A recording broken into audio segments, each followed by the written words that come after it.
boschi fitti e scuri, amarava Mussolino, detta via il santo Luca, tutti amavano il destino, iva verso un'altra banda, un bicchiere o traditori, il fotava sua compagna.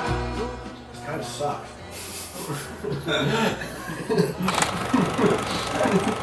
It turns out like my mom does. Yeah.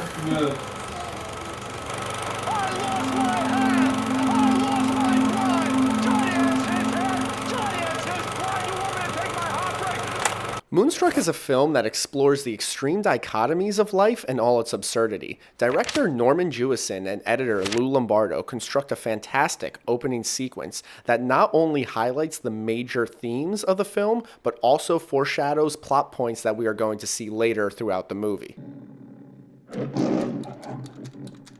The film starts with a shot of the stark white moon, which is shorthand for romance, against the dark night sky, darkness being a symbol of loneliness or isolation. And Moonstruck literally means lovesick. So there's an immediate implication that this film is dealing with love and loneliness. It literally does not get more contrasty than black and white. So if you're making a movie, don't overthink the imagery. In the next shot, we see the moon over the Brooklyn Bridge. Notice how we're looking at Brooklyn from the Manhattan side of the river. Brooklyn, especially in the 80s, was viewed more as working class, so when Cher's name is introduced on screen, it foreshadows that she might fall in love with a working class man. Notice how we're now seeing Manhattan from Nicolas Cage's perspective, Manhattan being a symbol of upper class living. So this framing choice of placing an obstacle in front of Manhattan insinuates that Nicolas Cage's character will have a hurdle to overcome in order to make himself romantically available to Cher. Also, we know that there's going to be a contrast between the joys of life, symbolized by Christmas, and the moroseness of death. We also learn from this opening scene that La Boheme, an opera about a seamstress who indulges in a bohemian lifestyle, is going to be important. But Luke, you piece of shit, there's no way that they thought any of this out, you're just giving them too much credit. It must have just happened that way, and they just kinda shot it.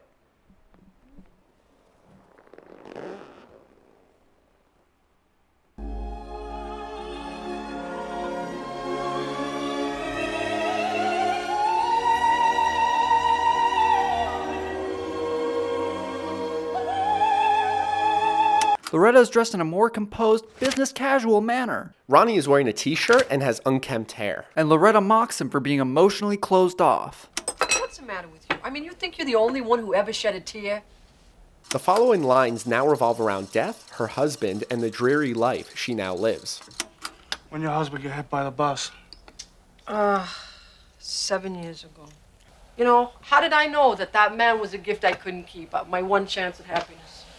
As the conversation ramps up in intensity, it becomes clear these characters are lost in their heartache. It's when this is illuminated that they fall in love with each other. Bridging the divide between Manhattan and Brooklyn, Loretta and Ronnie.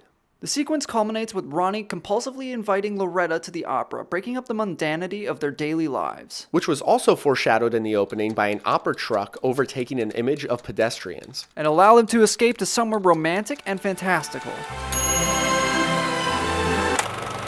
Dude, this movie is a fantastic example of how to do the slice of life genre correctly. I couldn't agree more. I think the secret to its success is that every which way you look, there's a character that's somehow a facet of the theme it's trying to explore. So there's always a point of interest from scene to scene. Yes, and this movie's plot is extremely simple. A woman's fiance goes to Italy to tend to his dying mother, and in the meantime, she falls for his younger brother. So, that's a movie plot that doesn't necessarily seem like it has like a lot of juice to it. So the juice has to end up coming from the characters and their personalities. But like you said, the fact that they're all tied into this dichotomy of life, and some of them are miserable and then some of them are happy, and then they flip and do a 180 and now they're happy together, and now, or they're miserable in a relationship, it really just engages the audience and keeps people invested in the story. And their vibrancy just helps maintain audience attention. I think it's this very thing that you described, Luke, that also invites this level of absurdity that you maybe would find in a fairy tale. It feels very, for lack of a better term, romanticized.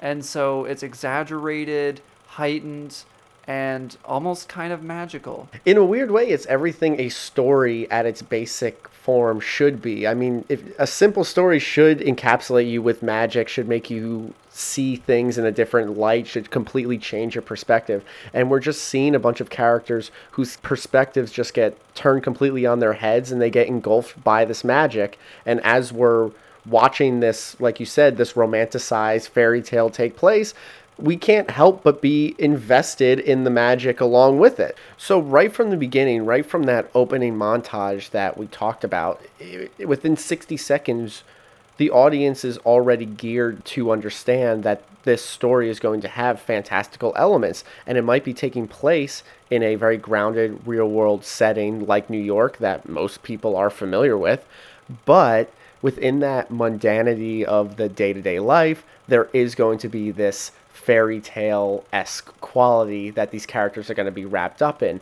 And that's what I think separates this particular slice of life film that just kind of follows a couple different anecdotes of these characters with a bunch of other films that might not necessarily engage the audience as well straight from the beginning of the story.